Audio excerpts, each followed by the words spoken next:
अस्सलाम वालेकुम dear students. आज की वीडियो बड़ी इंपॉर्टेंट है जिसके अंदर मैं आपको बताऊंगा कि ड्यूरिंग एग्जाम्स किस तरह से आप तेज़ी से चीज़ें याद कर सकते हैं। मैं आप लोगों के साथ टिप्स एंड ट्रिक्स शेयर करूंगा।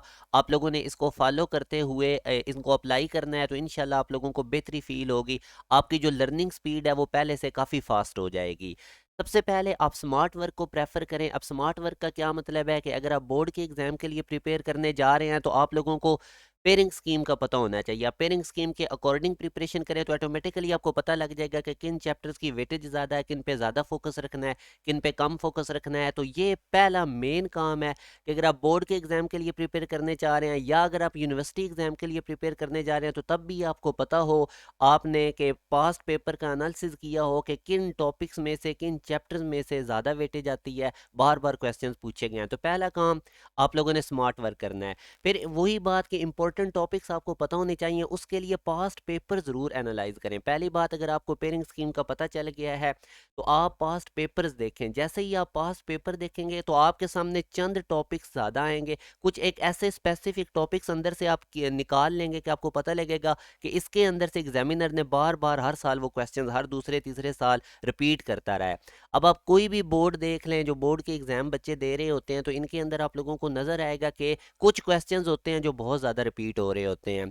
उसके बाद फोकस्ड रहें। इसका क्या मतलब है कि आप लोगों ने जब पढ़ाई करने बैठना है तो सोशल मीडिया नहीं यूज़ करना, मोबाइल नहीं यूज़ करना। जितना आप कंसंट्रेशन के साथ फोकस के साथ चीज़ें पढ़ेंगे उतना जल्दी आपको याद होंगी। बेशक ये आप लोगों ने तजर्बा करके देख लेना है। हमें चीज़ें क्यों टाइम लग रहा होता है, क्यों जल्दी याद नहीं हो रही होती, क्योंकि हमने साथ और बड़े काम शुरू किए होते हैं, हमारे माइंड में कुछ और चल रहा होता है, मोबाइल हम यूज़ करने लग जाते हैं, सोशल मीडिया। तो ये चीज़ें जब आप फुली फोकस्ड होकर स्टडी करेंगे तो अगर वो चीज़ आपको आधे घंटे में याद हो रही है तो आप 10 मिनट में याद कर जाएंगे। तो फोकस्ड रहना है आप लोगों ने।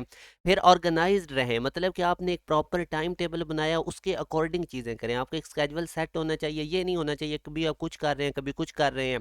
तो 7 दिन का 10 दिन का छोटा छोटा एक टाइम टेबल बना के दिन की डिवीजन करें तो उस हिसाब से आप चलें। और कोई भी बड़ा इंपॉर्टेंट कॉन्सेप्ट होता है उसको ब्रेक डाउन कर लिया करें। एकदम से बड़ी चीज़ याद करने की कोशिश ना किया करें। अंदर से की फैक्ट निकाल लिया करें कि इसमें अब उसने बात क्या करना चाह रहा है, मेन कॉन्सेप्ट क्या है।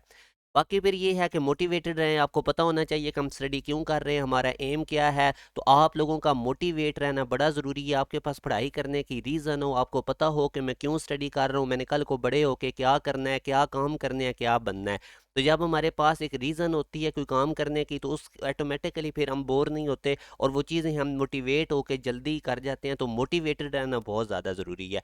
बाकी फिर एग्ज़ाम के दिनों में आप हेल्दी खाएं और साथ में अपनी स्लीप का ज़रूर ख्याल रखें। नींद पूरी होनी चाहिए। ये नहीं कि आप दिन रात लगातार पढ़ते ही जा रहे हैं, अंदर ब्रेक नहीं ले रहे। तो इंशाल्लाह अगर आप लोग इन ट्रिक्स के ऊपर अमल करेंगे तो आप लोगों को बहुत ज़्यादा बेनिफिट होगा और आप फील करेंगे कि आपकी चीज़ें याद करने की एबिलिटी और कम वक्त में आप मैक्सिमम आउटपुट दे रहे हैं। अपना ख्याल रखिएगा। अल्लाह हाफिज़।